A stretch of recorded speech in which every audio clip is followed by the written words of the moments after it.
നിങ്ങൾക്ക് ഇതിന്റെ റേറ്റ് ഒക്കെ ഗസ് ചെയ്യാൻ முடியுமா? എങ്കിൽ ഉന്നാൽ മുടിയാതെ തമ്പി ഇതിന്റെ റേറ്റ് വരുന്നത് വെറും 159 രൂപയുടെ. ലേഡീസ് ബാഗ് ഒക്കെ ഏതെടുത്താലും വെറും 159 രൂപ. ലേഡീസ് ബാഗ് മാത്രമല്ല സ്കൂൾ ബാഗുകളും വെറും 159 രൂപയാണ് ഇവിടെ കൊടുക്കുന്നത്. ഈ കാണുന്ന സ്റ്റീൽ കുത്തുപോണ ചരുവങ്ങൾ, പ്ലേറ്റുകൾ, ഉരുളികൾ, ഈ കാണുന്ന പാന് എല്ലാം 159 രൂപ. 159 രൂപയ്ക്ക് ഫ്ലോർ മാറ്റിന്റെ ഒക്കെ അന്യായ കളക്ഷൻസ് ആണ് ഇവിടെ ഉള്ളത്. ഇതെല്ലാം സ്റ്റോക്ക് ഔട്ട് ആവുമ്പോൾ എത്രയും പെട്ടെന്ന് സ്റ്റോർ വിസിറ്റ് ചെയ്യും. ഈ കാണുന്ന പാന്, തവ എല്ലാത്തിനും 159. ഇതേപോലത്തെ പ്ലാസ്റ്റിക് കണ്ടെയ്നർ ഒക്കെ രണ്ടെണ്ണം വരുന്നത് വെറും 159 രൂപയാണ്. ഈ ഒരു കാണുന്ന ഐറ്റങ്ങൾ ഇത് നമ്മുടെ ക്യാൻ വാട്ടറിന്റെ ക്യാൻ ടൈപ്പ് ആണ് കേട്ടോ. ഇതിൽ നമുക്ക് വെള്ളം സ്റ്റോർ ചെയ്തിട്ട് ഇവിടെ ടാപ്പ് താഴെ വരുന്നുണ്ട്. 159 രൂപയ്ക്ക് അടിപൊളി ആയിട്ടാണ് കേട്ടോ. ഈ കാണുന്ന വൈറ്റ് കണ്ടെയ്നർ 159. ഇതേപോലെ ചെറിയ പ്ലാറ്റുകൾ 159, ചെറിയ കണ്ടെയ്നർ ആണെങ്കിൽ 159. ഇതേപോലത്തെ സ്റ്റോറേജ് ബോക്സ് 159. എല്ലാം കൂടി ഈ ഒരു വീഡിയോയിൽ കാണിക്കാൻ പറ്റത്തില്ല, അത്രയ്ക്ക് ഐറ്റംസ് ഇവിടെ ഉണ്ട് കേട്ടോ. ഇത് കൂടാതെ toy car, doll, ear muffs, serial light, ഹെഡിൽ വെക്കുന്ന torch, solar light, extension board, torch, കുഞ്ഞുപിള്ളയുടെ കസേര, സ്റ്റൂള്, തേങ്ങ ചിരവാനുള്ള ചിരവ, ചപ്പാത്തി പലവ, വലിയ വലിയ ബക്കറ്റുകൾ,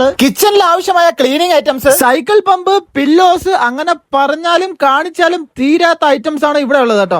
ഈ കാണുന്ന ഫ്രെയിമെല്ലാം 159 കിട്ടുന്ന പറഞ്ഞാൽ വിശ്വസിക്കോ? എങ്കിൽ വിശ്വസിച്ചേ പറ്റൂ. എല്ലാം 159 മാത്രമേ ഉള്ളൂ കേട്ടോ. ഫസ്റ്റ് ഫ്ലോറിലോട്ട് കയറുമ്പോൾ ലേഡീസിന്റെയും ജെന്റ്സിന്റെയും ഡ്രസ്സിന്റെ ഒക്കെ വമ്പൻ കളക്ഷൻസ് ആണ് കേട്ടോ. ഒട്ടുമിക്ക ഐറ്റംസ് 159 ഇവിടെ കൊടുക്കുന്നത്. ഈ ബിൽ കൗണ്ടറിന്റെ സൈഡിലായിട്ട് വെറും 159 ഒരുപാട് സോഫ്റ്റ് ടോയുടെ കളക്ഷൻ ഉണ്ട് കേട്ടോ. കൂടാതെ 159 ഗിഫ്റ്റ് കൊടുക്കാൻ പറ്റുന്ന കിടിലം വാച്ചുകളും ഉണ്ട് കേട്ടോ. വീഡിയോ ഇപ്പൊ തന്നെ സേവ് ചെയ്ത് വെച്ചാൽ നിങ്ങൾ ഫ്രണ്ട്സിനെ കൂടി ഷെയർ ചെയ്തു. ലൊക്കേഷൻ പറഞ്ഞാൽ നമ്മുടെ തിരുവനന്തപുരം മാർത്താണ്ഡം ബ്രിഡ്ജിന് താഴെയായിട്ട് ബെജൻ സിംഗ് ഐ ഹോസ്പിറ്റലിന് നേരെ ഓപ്പോസിറ്റ് ഇരിക്കുന്ന മെട്രോ ബിഗ് ബസാർ. ഇതുപോലത്തെ പുതിയ പുതിയ സ്പോട്ടുകൾക്കായി മറക്കാത്ത ചാനൽ ഒന്ന് ഫോളോ ചെയ്ത് വെച്ചോ. Bye bye.